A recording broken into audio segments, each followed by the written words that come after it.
ఎవరినో కొన్ని లేపుకొని పోతుంది. ఇదే జరుగుతలేదు. ఇక నా ఉపదేశం పచ్చిగానే ఉంటుంది. ఇంత పచ్చిగా పరిశుద్ధాత్ముడు మాట్లాడుతున్నా, ఎట్లరా నీ హృదయాన్ని కఠినపరుచుకుంటావు? ఎట్లమ్మా నీ హృదయాన్ని కఠినపరుచుకుంటావు?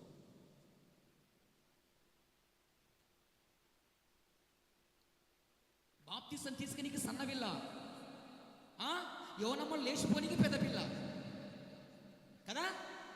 సిగ్గుమానం ఉండాలి కొంచెమన్నా.